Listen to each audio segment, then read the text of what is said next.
नमस्कार। आज हम एक बहुत ही दिलचस्प किताब पर बात करने वाले हैं, Batman and psychology, a dark and stormy night. ये किताब बैटमैन और उसके जाने माने दुश्मनों को मतलब साइकोलॉजी के नज़रिए से देखती है। हमारा इरादा है कि इस किताब से कुछ सबसे मज़ेदार मनोवैज्ञानिक बातें निकालें, लेकिन इसे कोई एकेडमिक लेक्चर जैसा नहीं बनाना है।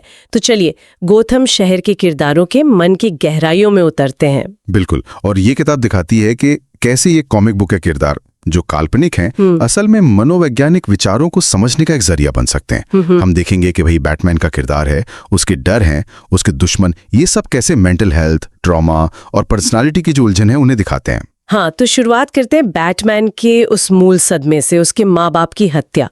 किताब बताती है कि एक बचपन में इतनी भयानक घटना देखना, खासकर अपने माँ बाप को मरते देखना, कितना जबरदस्त तनाव पैदा कर सकता है। बच्चों में गुस्सा, बुरे सपने, चिंता या आक्रामकता ऐसे लक्षण दिख सकते हैं। हाँ, और एक दिलचस्प बात जो किताब कहती है वो ये है कि कई मनोवैज्ञानिक शायद बैटमैन को PTSD मतलब पोस्ट ट्रॉमेटिक स्ट्रेस डिसऑर्डर से ग्रस्त नहीं मानते, भले ही उसने इतना भयानक सदमा झेला हो। अच्छा, ऐसा क्यों? क्योंकि वो अपने दर्द और गुस्से को एक तरह से अपराध से लड़ने के मिशन में बदल देता है, जिसे फ्रॉइड के सिद्धांतों में सब्लिमेशन या उदात्तीकरण कहा जा सकता है। मतलब अपनी नेगेटिव एनर्जी को किसी अच्छे काम में लगाना। और साथ ही डिस्प्लेसमेंट भी है। वो अपने माँ बाप के असल कातिल जो चिल, उससे तो बदला ले नहीं पाता, तो हर अपराधी उसके लिए एक विकल्प बन जाता है। लेकिन क्या सिर्फ सब्लिमेशन ही काफी है? मतलब हर रात जान जोखिम में डालना, ये जुनून कहाँ से आता है? हाँ, किताब इस पर कुछ कहती है? किताब मानती है कि शायद ये पूरी कहानी ना हो, लेकिन ये एक अहम मनोवैज्ञानिक पहलू जरूर है। ये दिखाता है कि ट्रॉमा का असर कितना अलग और व्यक्तिगत हो सकता है। उसकी प्रेरणाएं शायद इससे भी गहरी हों, पर हाँ, ये बचाव के तरीके उसकी कहानी का हिस्सा तो हैं। ठीक है, तो बैटमैन की अपनी उलझन है, पर किताब कहती है कि उसके दुश्मन भी कुछ कम नहीं है ना? चलिए जोकर की बात करते हैं, गॉथम का सबसे बड़ा विलन। हाँ, जोकर। देखिए, उसके किरदार में साइकोपैथी की कई लक्षण साफ दिखते हैं, जैसा हार्वी क्रेकली ने अपनी किताब द मास्क ऑफ सैनिटी में बताया था। वो ऊपरी तौर पर आकर्षक लग सकता है, पर अंदर से पछतावा या सहानुभूति मतलब एम्पैथी बिल्कुल नहीं होती। किताब क्रिमिनल प्रोफाइलिंग की भी बात करती है, जैसे जोकर का हर क्राइम सीन पर वो ताश का पत्ता छोड़ना। हाँ, उसका सिग्नेचर। ये उसके व्यक्तित्व को दिखाता है। हालांकि किताब ये भी साफ करती है कि प्रोफाइलिंग की अपनी सीमाएं हैं, मतलब एक ही व्यवहार के पीछे कई वजह हो सकती हैं। बिल्कुल। जोकर की अराजकता से बिल्कुल अलग एक और किरदार है जिसमें अंदरूनी लड़ाई दिखती है, टू फेस। उसके दोहरेपन के बारे में किताब क्या कहती है? क्या वो वाकई DID है? किताब टू फेस के इस दोहरे व्यक्तित्व को देखती है। ज्यादातर लोग सोचते हैं कि उसे DID होगा, मतलब डिसोसिएटिव आइडेंटिटी डिसऑर्डर, जिसमें एक इंसान की कई अलग पहचानें होती हैं। हाँ, वही। पर किताब कहती है कि शायद ये मामला उतना सीधा नहीं है, क्योंकि अक्सर हार्वी डेंट और उसका जो बुरा वाला पहलू है वो एक साथ मौजूद रहते हैं, एक दूसरे के बारे में जानते भी हैं, जो कि क्लासिक DID से थोड़ा अलग है।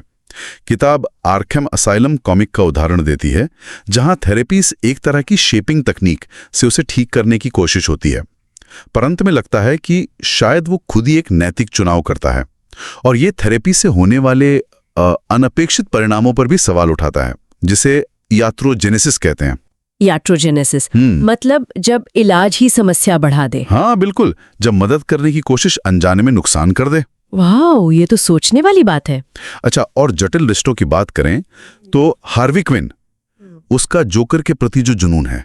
हार्ली क्विन, उसके किरदार में डिपेंडेंट पर्सनालिटी डिसऑर्डर, मतलब दूसरों पर बहुत ज्यादा निर्भर रहने की प्रवृत्ति, या फिर फॉलियादो यानी साझा मनोविकृति, इसके तत्व दिख सकते हैं, जहां वो जोकर की भ्रम वाली दुनिया में शामिल हो जाती है। हाँ, वो तो है। और वो अपनी असुरक्षाओं से बचने के लिए डिफेंस मैकेनिज्म इस्तेमाल करती है, जैसे डिनायल मतलब इनकार करना, जोकर की क्रूरता को नजरअंदाज करना, और रैशनलाइजेशन मतलब तर्क देना, जैसे जोकर के बुरे बर्ताव के लिए बैटमैन को या किसी और को दोष देना। अच्छा, किताब उसके बैकग्राउंड के बारे में भी कुछ बताती है? हाँ, थोड़ा जिक्र है, जैसे उसके धोखेबाज पिता और बहुत ज्यादा प्रोटेक्टिव माँ का, जो शायद उसकी इस निर्भरता में भूमिका निभाते हों। तो इन किरदारों के मनोविज्ञान को समझने के लिए किताब कुछ बड़े मनोवैज्ञानिक सिद्धांतों का भी सहारा लेती है, जैसे फ्रॉइड और युंग। हाँ बिल्कुल, फ्रॉइड के डिफेंस मैकेनिज्म्स तो हमने देखे ही, सब्लिमेशन, डिस्प्लेसमेंट, डिनायल, रैशनलाइजेशन। इनके अलावा किताब कार्ल यूंग के आर्किटाइप्स का भी जिक्र करती है। आर्किटाइप्स वो क्या है? यूंग मानते थे कि हम सबके मन में, मतलब हमारी सामूहिक अचेतना में, कुछ गहरे सार्वभौमिक पैटर्न या किरदार होते हैं, आर्किटाइप्स। जैसे शैडो, हमारा छिपा हुआ अंधकारमय हिस्सा, या फिर ट्रिक्स्टर, जो नियमों को तोड़ता है, मजाकिया भी हो सकता है और खतरनाक भी। अच्छा, तो बैटमैन और जोकर इन आर्किटाइप से कैसे जुड़ते हैं? किताब के हिसाब से बैटमैन खुद शैडो आर्किटाइप का प्रतीक है। वो अपने अंदर के अंधेरे का सामना करता है और उसे बुराई से लड़ने के लिए इस्तेमाल करता है।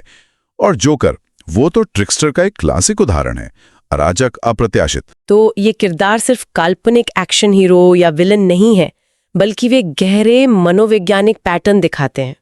संक्षेप में कहें तो ये किताब बैटमैन की दुनिया को साइकोलॉजी के लेंस से देखने का एक बहुत ही अनोखा और ज्ञान बढ़ाने वाला तरीका पेश करती है। बिल्कुल। ये किताब हमें दिखाती है कि कैसे बैटमैन और उसके विलेंस की कहानियां सिर्फ मनोरंजन नहीं है, वे हमें इंसान के स्वभाव, सदमे के असर, नैतिकता और मेंटल हेल्थ के उलझनों पर सोचने को मजबूर करती हैं। हमने तो बस कुछ मुख्य बातों को ही छुआ है। किताब में तो इन किरदारों और मनोवैज्ञानिक विचारों का कहीं ज्यादा गहराई से विश्लेषण है। तो अंत में एक सवाल सोचने के लिए छोड़ जाते हैं, क्या इन किरदारों के मनोविज्ञान की परतें खोलना कहानी का मजा बढ़ाता है या शायद कम कर देता है? या फिर क्या ये काल्पनिक कहानियां हमें असल दुनिया की साइकोलॉजी को बेहतर ढंग से समझने में मदद करती हैं? इस पर जरूर सोचा जा सकता है।